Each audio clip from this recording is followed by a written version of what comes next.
Rasulullah Muhammad SAW yang telah menyampaikan risalah Islamiyah dengan sempurna kepada kita, sehingga sampailah Islam ini sempurna bagi kita yang memahami Islam ini dengan baik dan sempurna. InsyaAllah kita akan mendapatkan kenikmatan hidup di dunia ini dan InsyaAllah telah mendapatkan. Jamaah rahmatullah, sudah lama rasanya kita ini tidak kajian. Jadi sudah lama, tentu bagi kita yang merindukan bagaimana Islam itu dengan baik, kita kepingin rintangan-rintangan yang selama ini ada, yaitu berupa pandemi ini, kita sembari kita berusaha semaksimal mungkin. Mari kita bermunajat kepada Allah lewat doa-doa kita, doa di antara azan dan qoma, doa di sepertiga malam yang terakhir, dan kesempatan-kesempatan berharga yang baik kita manfaatkan untuk berdoa kepada Allah, bermunajat kepada Allah. Semoga ujian Allah ini segera berlalu. Allah mengganti ujian ini dengan rahmat, kenikmatan yang lain yang lebih baik. Dan yang terakhir, mari kita sandarkan semua usaha dan doa kita ini kepada Allah dengan tawakal yang sesungguhnya. Itulah sesungguhnya yang bisa kita kerjakan. Usaha, berdoa, dan tawakal itu seorang muslim saya kerjakan. Jamaah rahmatullah, mari kita lanjutkan kajian kita. Pada pertemuan kalau tidak salah pada Januari terakhir, kita ada kajian sampai pada surat Ali Imran ayat 102. Sekarang kita lanjutkan surat Ali Imran ayat 103. A'udzu billahi minasyaitonir rajim. Wa'tasimu bihablillahi jami'an wa la tafarraqu. Wadhkuru ni'matallahi 'alaikum idh kuntum a'da'an fa'alafa baina qulubikum fa'asbahtum bi ni'matihi ikhwana wa kuntum 'ala syafa hufratin minan nari fa'anqadhakum minha kadzalika yubayyinu Allahu lakum ayatihi la'allakum tahtadun. Wa'tasimu bihablillahi jami'an. Pegang eratlah, berpegang eratlah bihablillah dengan tali Allah. Jami'an semuanya. Wala tafarraqu, dan janganlah kamu bercerai-berai, berpecah belah. Wadhkuru ni'matallahi 'alaikum, dan ingatlah nikmat-nikmat Allah kepada kamu. Il kuntum a'da'an, pada waktu itu kamu saling bermusuhan. Fa'alafa baina qulubikum, kemudian kami satukan hati kamu semuanya. Fa'asbahtum bi ni'matihi, maka jadilah kamu dengan nikmat-nikmat Allah itu ikhwan, lalu kamu bisa bersaudara. Wa kuntum ala safa hufratin minan nar, dan kamu dulu berada di tepi jurang neraka. Fa'anqadhakum minha, maka kami selamatkan kamu dari jurang itu. Kadzalika yubayyinu Allahu lakum ayatihi, demikianlah Allah menjelaskan ayat-ayatnya, la'allakum tahtadun, mudah-mudahan kamu memperoleh hidup Allah Subhanahu wa ta'ala. Jamaah rahmatullah, secara garis besar ayat ini menjelaskan tentang kondisi, jadi kondisi Yasrib atau kondisi Madinah ketika Rasulullah SAW masuk ke dalam. Karena kalau kita membaca sirah akan kita dapatkan bahwa sebelum Nabi masuk hijrah ke kota Yasrib atau ke kota Madinah, maka kota Madinah itu dilihat dari kondisi masyarakatnya itu sangat beragam. Tapi ayat ini maksudnya bagaimana kondisi keagamaan masyarakatnya yang diperhatikan. Paling tidak ada 3 kelompok besar yang dijelaskan di dalam sirah tentang kondisi kota Madinah ketika Nabi Muhammad masuk ke dalamnya. Yang pertama adalah orang Yahudi, yang kedua adalah orang Nasrani, dan yang ketiga adalah orang musyrik. Jadi yang pertama adalah kelompok Yahudi, yang kedua kelompok Nasrani, dan yang ketiga adalah kelompok musyrik. Kelompok Yahudi adalah orang yang tetap berpegang teguh pada syariatnya Nabi Musa. Kelompok Nasrani adalah mereka yang tetap berpegang teguh pada kelompok pada Nabi Isa dengan Injilnya. Sedangkan yang syirik itu adalah tidak mau ikut dengan ajaran Nabi Isa dan tidak juga mau ikut dengan ajaran Taurat. Mereka lebih suka menyembah berhala. Nah, ketika Rasulullah SAW masuk ke kota Madinah, mereka disatukan oleh Allah melalui Rasulullah SAW, menyatukannya dengan apa? Bihablillah, dengan tali Allah. Maka hablulillah di sini maksudnya adalah ad-dinul Islam maksudnya. Jadi mereka dipersatukan oleh Allah melalui Rasulullah SAW dengan apa? Dengan dinul Islam. Jadi dengan dinul Islam. Nah, kenapa diperingatkan oleh Allah wa'tasimu bihablillahi jami'an? Karena apa? Karena mereka setelah mereka masuk Islam, baik yang dari kalangan Yahudi, dari kalangan Nasrani, atau dari kalangan musyrik, ketika mereka masuk Islam, memori perpecahan itu masih cukup kuat. Jadi memori masa lalu tentang masa jahiliyah mereka Yahudi, mereka Nasrani, dan mereka musyrik itu masih kuat. Di samping ada memori kesukuan juga cukup tinggi di sana. Nah, ketika Rasulullah hadir di sana, diingatkan oleh Allah, wa'tasimu bihablillahi jami'an, berpegang teguhlah kamu dengan tali Allah. Maknanya apa? Kalau kamu berpegang dengan Islam, insya Allah memori itu pelan-pelan akan hilang. Jadi memori itu pelan-pelan akan hilang. Wala tafarraqu, jangan pernah kamu bercerai-berai. Hadirin, ciri orang Yahudi dan Nasrani itu kan orang yang suka cerai-berai memang sejak dulu. Di kelompok mereka saja ada yang konsisten dengan ajaran Nabi Musa, ada yang konsisten dengan ajaran Nabi Isa, tapi ada juga yang memilih untuk tidak mengikuti. Begitu hadir Nabi Muhammad, Nabi Isa juga tidak diikutinya, Nabi Muhammad juga tidak diikutinya. Atau Nabi Musa tidak diikutinya, syariat Nabi Muhammad juga tidak. Maka ada kelompok yang keempat. Siapa? Kelompok fasik sesungguhnya. Fasik itu maknanya bahwa mereka ada kalanya mereka tetap mengikuti Taurat, tapi mereka tidak konsisten. Nah, konsisten itu maksudnya kalau Taurat itu cocok dengan selera mereka ikut, tapi kalau tidak cocok mereka tinggalkan. Dan ini sudah banyak identitas Yahudi dan Nasrani seperti ini pada ayat-ayat yang sebelumnya yang sudah kita pahami bersama. Wala tafarraqu, jangan kamu bercerai-berai. Wa qulu ni'matallahi 'alaikum. Nah, Allah mengingatkan memori masa lalu. Wa qulu ni'matallahi 'alaikum. Ingatlah nikmat Allah kepada kamu. Nikmat ini yang dimaksudkan adalah nikmat Islam, maksudnya itu. Bukan nikmat yang berupa materi, bukan. Wa qulu ni'matallahi 'alaikum, ingatlah nikmat Allah kepada kamu. Maksudnya nikmat berislam. Ini sama dengan apa yang dikatakan oleh Allah di dalam surat Al-Maidah ayat 3. Apa kata Allah di dalam potongan surat Al-Maidah ayat 3? A'udzubillahi minasyaitonir rajim.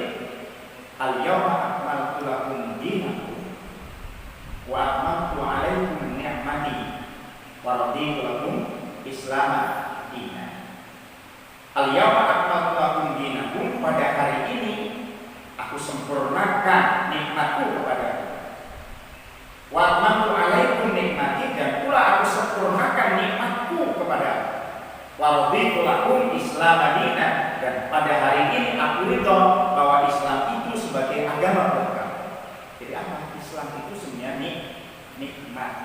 Maka kalau orang berislam kok masih bercerai-berai karena perbedaan yang tidak prinsip, itu perlu dipertanyakan keislamannya. Jadi kalau orang mau berbeda, bercerai-berai, saling mengumpat, saling menghujat, padahal sama-sama muslim, hanya karena perbedaan tidak prinsip, itu dipertanyakan keislamannya. Mestinya dengan Islam yang kita pahami bersama melahirkan sebuah kenikmatan yang baru, maka dengan nikmat itu kita bisa bersaudara. Maka di sini dapat kita simpulkan bahwa Islam itu mempersatukan bangsa kaum yang bercerai-berai. Contohnya apa? Ya Nabi masuk Madinah dulu suka berperang, berhenti perangnya. Tidak lagi mau membesarkan, membanggakan sukunya, enggak. Coba hadirin, satu ketika Rasulullah itu sedang beristirahat di siang hari. Jadi sedang beristirahat di siang hari di kamarnya di Madinah. Di luar rumah Nabi itu terjadi pertengkaran. Jadi terjadi pertengkaran atau adu mulut antara orang-orang Muhajirin dan Ansor. Orang Muhajirin bilang, hai orang Ansor, kami ini lebih baik daripada kamu. Kamu datang dari kota Makkah, kamu nggak bawa harta, kamu punya harta banyak, kamu bisa kesehatan. Kamu berangkat dari Makkah ke Madinah ini, kamu nggak punya rumah, kami punya rumah, kami diam bersama kamu. Bahkan kami punya istri, sebagian istri kami karena kami nggak punya istri, kami ceraikan dan kami persilahkan dia untuk kamu nikahi. Kami lebih baik daripada kamu. Rupanya orang Muhajirin juga tidak mau kalah juga. Hei orang Ansor, kami lebih baik daripada kamu. Coba kami tinggalkan istri kami di Mekah, kami hijrah bersama Nabi di sini. Kami tinggalkan harta benda kami di kota Mekah. Kami datang ke sini sebenarnya bukan orang miskin, orang kaya juga di Mekah itu. Tapi kami tinggalkan semuanya. Kami bela-belain Nabi bersama Nabi kami ke Madinah. Maka kami lebih baik daripada kamu. Datang Nabi. Apa kata Nabi? Tahukah kamu, orang yang suka membanggakan suku itu jadi liar, kata Nabi. Coba. Orang yang suka membanggakan kelompok itu adalah sebagian daripada kelakuan jadi liar, kata Nabi. Kita bisa bayangkan kalau sekarang orang membanggakan sukunya, kami lebih hebat daripada kamu, itu akan tidak sama dengan kasus seperti yang dialami oleh Muhajirin dan Ansor, dan itu ditegur oleh Rasulullah SAW. Jadi, walaupun nikmat Allah yang ingat nikmat Allah kepada kamu, itu kuntum ada dan kamu dulu bermusuhan. Hadirin, di kota Makkah itu lebih dari 300 suku yang ada di dalam. Ratusan suku itu masing-masing suku punya harga diri sendiri-sendiri. Yang terkenal di dalam sirah itu sebutkan suku Aus dan suku Khazraj itu berturun-temurun, perang tidak pernah berhenti, Bapak. 7 turunan, coba bayangkan. Gimana kira-kira? Kalau hari ini atau tahun ini suku Aus yang kalah, awas kamu nanti tahun depan. Kalau saya nggak bisa balas, anak saya akan balaskan dengan saya. Kalau anak saya nggak bisa balaskan, cucu saya akan begitu terus nggak pernah berhenti. Jadi nggak pernah berhenti. Maka ketika Islam masuk ke sana dan memori itu masih sesekali masih timbul, turunlah ayat ini. Wa qul nikmatullahi alaikum in kuntum ada. Ingat nikmat Allah kepada kamu ketika dulu kamu bermusuhan. Fa'alafa baina qulubikum, lalu kami satukan hati kamu. Jadi Allah itu artinya menyatukan perasaan, menyatukan batin, artinya menyatukan fisik saja. Kita ini kadang-kadang fisik kita bersatu, tapi hati kita nggak pernah bersatu. Kadang-kadang kita di dalam masyarakat kita ini fisik bersatu, berduduk, berdampingan, tapi hati bermusuhan terus kadang-kadang. Dan itu fakta yang ada dalam kehidupan masyarakat kita. Jadi kita sholat bersama, ngantor bersama, bermusuhan juga. Hati kita tidak cocok. Gara-gara yang satu sholatnya begini, yang satu begini, yang satu pakaiannya begini, yang satu begini, tidak pernah selesai. Ya. Fa'alafa baina qulubikum. Lalu kami satukan hati kamu. Dengan apa Allah menyatukan hati itu? Dengan Islam. Dengan Islam yang kita mati. Fa'asbahtum bi ni'matihi, maka kami jadikan kamu dengan nikmatnya, dengan nikmat Allah, dengan Islam itu ikhwana, kamu bersaudara. Jadi Islam itu mempersatukan persaudaraannya. Orang yang tercerai-berai dengan jauh, lalu dengan Islam itu dia bersatu. Maka seorang Muslim itu namanya bersaudara itu bukan saudara satu kampung, berarti dalam Islam itu saudara seluruh dunia. Maka kenapa kalau saudara kita dianiaya di tempat lain sana, walaupun sukunya beda, kita pantas juga sakit hati. Kita pantas juga sakit hati dan kita wajib bela juga. Jadi wajib bela juga. Kalau saudara kita di luar negeri dianiaya orang, kita ikut simpati, kita galang-galang, kita perjuangkan lewat diplomatik dan apa saja supaya mereka tidak teraniaya. Kenapa? Karena memang persaudaraan di dalam Islam itu persaudaraan seluruh alam, bukan hanya satu kampung saja, bukan hanya satu kelompok saja, bukan. Jadi jangan sampai kita punya anggapan kalau bukan kelompok kita, nggak perlu kita bela. Harus seperti begitu dalam Islam. Dengan ayat ini Allah mengatakan, fa'asbahtum bi ni'matihi ikhwana. Maka kami jadikan dengan nikmat Islam itu kamu bersaudara, bersatu. Muhajirin dan Ansar. Muhajirin dan Ansar itu kan kumpulan dari suku yang banyak sesungguhnya. Yang memberikan nama Muhajirin itu Rasulullah karena mereka adalah hijrah bersama Nabi, orang-orang yang hijrah bersama Nabi dari kota Makkah ke kota Yathrib. Ansar itu adalah golongan penerima atau mereka yang menerima saudara mereka dari kota yang berbeda. Tapi di dalam Ansar itu sendiri ada suku yang banyak, di dalam Muhajirin itu sendiri ada suku yang banyak. Mereka nggak lagi membawa nama sukunya, tapi membawa nama yang diberikan oleh Rasulullah Sallallahu Alaihi Wasallam. Wasbahtum bi ni'matihi ikhwana. Wa kuntum ala safa hufratin minan nar.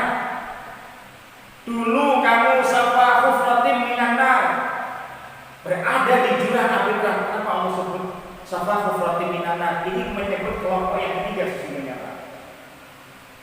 Orang yang disebut dalam Quran ini sebagai safa hufratin minan nar itu adalah al-musyrikun, orang-orang musyrik. Kenapa Allah sebut safa hufratin minan nar, berada di tepi neraka? Karena bedanya ini orang musyrik itu kalau dia mati dan tidak sempat bertobat, tempatnya di neraka. Kalau dia sempat tobat, diampuni oleh Allah, dia tempatnya di surga. Sedikit aja bedanya. Bedanya apa? Kematian bedanya. Kalau sampai mereka mati dan mereka tidak sempat tobat, pastikan Allah masuk neraka.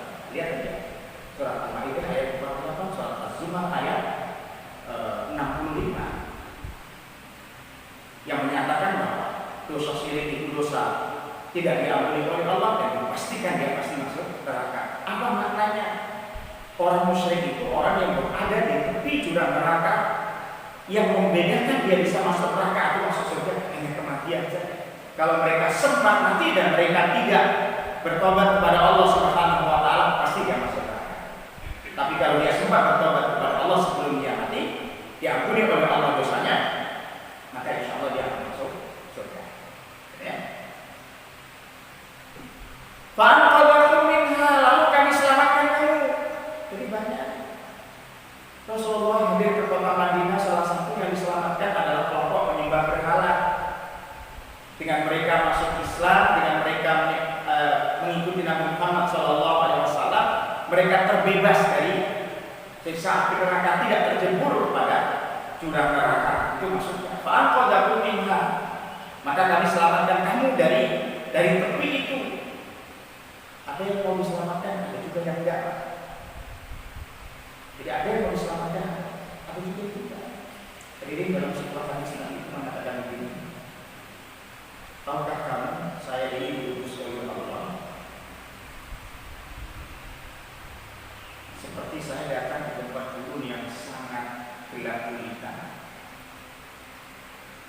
di mana kamu berada di tengah gurun itu, kamu tidak bisa bergerak kiri kanan, kamu akan bermisi. Lalu saya datang membawa obor, saya datang membawa pelita. Lalu dengan pelita itu kamu tahu jalan yang benar yang harus kamu lalui. Jadi hadirnya Nabi itu seperti itu. Andaikan Allah tidak mengutus Nabi Muhammad SAW pada kaum jahiliyah, mereka tetap dalam kegelapan dan tidak pernah tahu jalan yang benar. Maka hadir Nabi membawa obor, membawa pelita. Dengan pelita itu mereka tahu terang menjadi jalan yang benar dan jalan yang salah. Gitu ya. Fa'aqalakum minha, maka kami selamatkan kamu. Kadzalika yubayyinullahu lakum ayatihi, demikianlah Allah menjelaskan ayat-ayatnya kepada kamu, la'allakum tahtadun, semoga kamu mendapatkan petunjuk dari Allah. Banyak sekali ayat-ayat Quran yang menjelaskan kepada kita, dan insyaallah ketika itu kita pahami dengan baik, kita termasuk yang muhtadun. Muhtadun itu memperoleh petunjuk dari Allah Subhanahu wa taala. Kita memperoleh petunjuk dari Allah. Nah, ini pada ayat yang 103 yang kesimpulannya bahwa ayat ini menggambarkan bagaimana Rasulullah SAW mengajak orang-orang Yahudi, orang-orang Nasrani dan orang-orang musyrik agar mereka selamat dari api neraka dengan cara apa? Dengan cara memegang teguh ajaran agama yang dibawa oleh Nabi dalam hal ini adalah Al-Quran. Dan Allah memberikan jaminan bahwa ketika orang-orang berpegang teguh kepada Al-Quran dan Sunnah, dipastikan mereka akan selamat dunia dan akhirat. Itu yang dipastikan oleh Allah Subhanahu wa taala. Oke, coba kita satu lagi ya. Sekarang ayat 104. A'udzubillahi minasyaitonir rajim. Wa takum minkum ummatun yad'una ilal khair wa ya'muruna bil ma'ruf wa yanhauna 'anil munkar wa ulaika humul muflihun. Wa takum minkum ummah, dan hendaklah ada minkum ummah, sekelompok di antara kamu. Jadi sekelompok di antara kamu yad'una ilal khair, yang mereka itu senantiasa mengajak pada kebaikan. Ya'muruna bil ma'ruf, menyuruh pada yang ma'ruf, yang baik-baik. Wa yanhauna 'anil munkar, dan mereka mencegah pada perbuatan-perbuatan yang munkar. Wa ulaika humul muflihun, dan mereka itulah kelompok yang pasti beruntung. Hadirin, ayat ini menjelaskan bahwa kalau kita ingin menjadi umat yang baik, kalau ingin kita menjadi umat yang jaya, maka Allah menyuruh kita agar di antara kita ini tidak hanya sibuk mengurusi pekerjaan, tidak hanya sibuk mengurusi dunia, tapi dalam ada di antara kamu sekelompok orang yang senantiasa mengajak untuk berbuat baik. Jadi sekelompok orang yang senantiasa mengajak berbuat baik.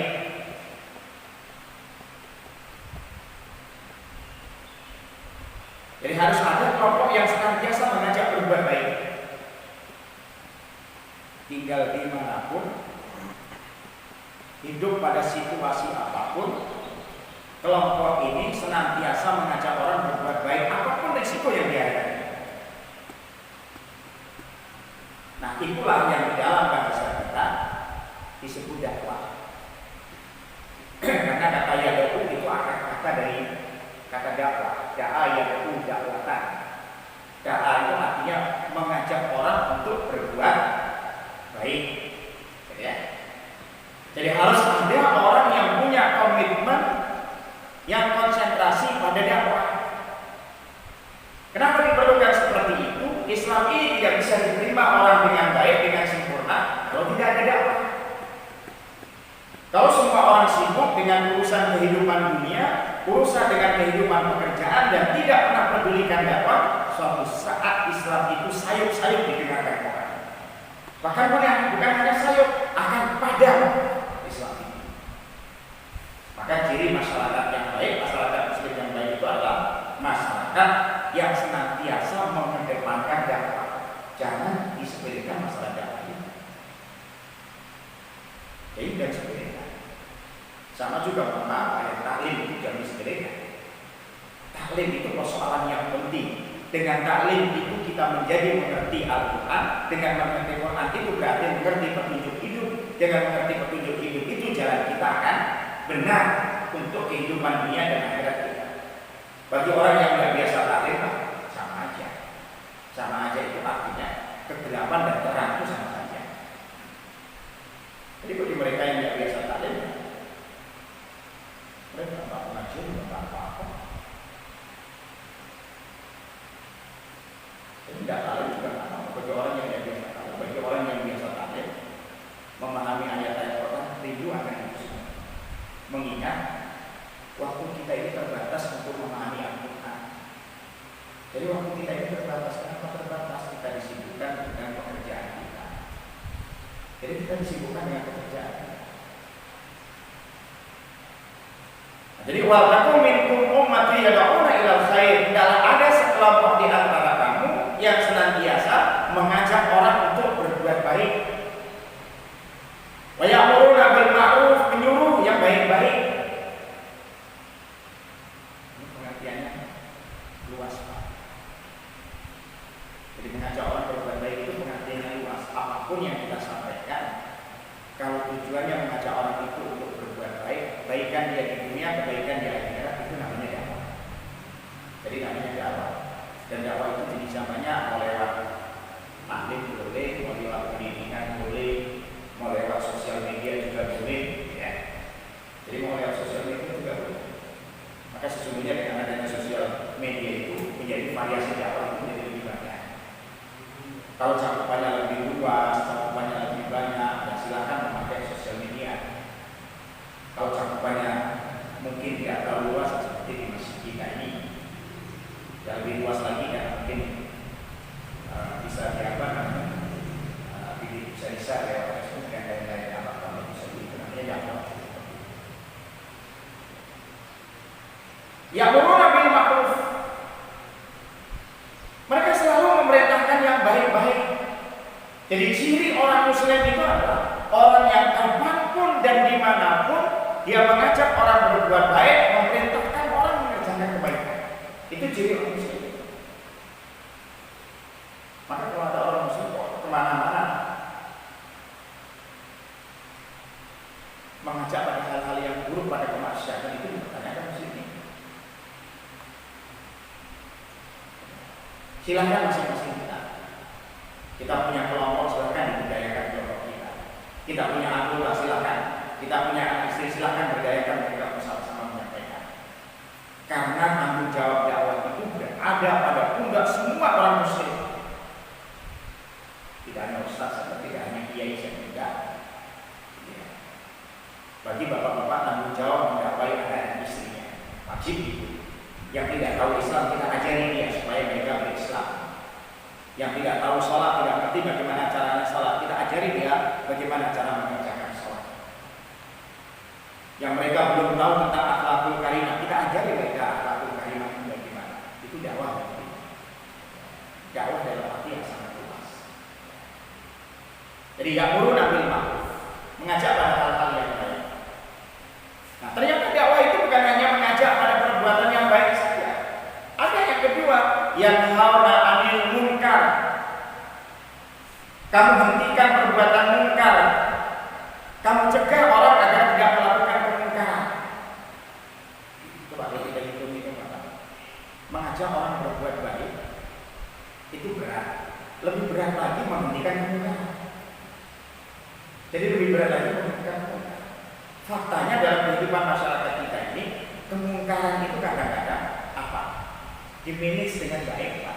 Kemungkaran tapi dimanage dengan baik, diiklankan dengan rapi, dinarasikan dengan baik. Kan begitu kan? Sekarang kemungkaran itu kadang-kadang nampak tidak mungkar. Jadi kemungkaran tapi nampaknya tidak mungkar itu. Ada nggak yang seperti begini? Banyak itu. Coba kalau bulan Februari itu anak-anak kita itu kadang-kadang ikut acara apa namanya? Yang bulan Februari itu Valentine, ya kan Pak? Coba di sebagian benak pikiran orang Valentine itu indah. Padahal di dalam situ kemungkarannya bertubi-tubi di situ. Tapi kan diiklankan hari kasih sayang. Atau yang sungkem sama orang tuanya gambar ada. melakukan hubungan bebas sudah banyak di situ. Coba diiklankan. Bagaimana kemungkaran tapi diiklankan sedemikian rupa sehingga kita nggak sadar bahwa itu kemungkaran dan banyak orang yang tertipu dengan itu. Itu kan namanya apa? Namanya kemungkaran tapi diorganisir secara rapi. Dan itu bisa menang dalam kehidupan kita kalau kemungkaran itu. Coba sekarang itu Pak, orang itu betapapun jahatnya luar biasa, ada nggak diiklankan seperti orang baik? Ada nggak? Ada. Jahatnya bukan kayak orang itu tapi diiklankan sok orang yang adil, yang jujur, yang macam-macam banyak. Kita tertipu nggak? Tertipu kita. Ini padahal bagusnya begitu ternyata begitu jadi pejabat rusak sama sekali. Maka kalau menilai orang itu yang pertama jangan lihat tampilan fisiknya dulu. Jangan lihat tampilan fisik dulu, jangan lihat gaya berbicaranya dulu, jangan lihat gaya sikapnya dulu. Itu bisa pura-pura orang itu. Bisa pura-pura. Faktanya banyak yang pura-pura dalam hidup. Orang yang zalim diperankan adil di situ. Orang yang suka berkhianat digambarkan orangnya amanah luar biasa. Coba seperti itu. Itu kemungkaran itu. Itu kemungkaran. Dan orang Muslim punya tanggung jawab yang kedua, yang harus ambil munkar, mereka harus hentikan kemungkaran seberat apapun. Hadirin, dalam sebuah kata mutiara disampaikan oleh Ali bin Abi Thalib. Ali bin Abi Thalib pernah mengatakan begini, al-haqqu bila nidhamin qad yaqlibul batil bil nidham. Al-haqqu bila nidhamin, sebuah kebenaran tapi tidak diorganisir secara rapi, qad yaqlibul batil, dia bisa ditaklukkan, dihancurkan yang batil, yang salah, tapi diorganisir secara rapi. Dan faktanya dalam masyarakat kita itu banyak. Buruk dikesankan baik, zalim dikesankan adil, suka berkhianat dikisahkan atau dikesankan amanah. Itu banyak itu. Ya. Dan itu kewajiban kita untuk menghentikan.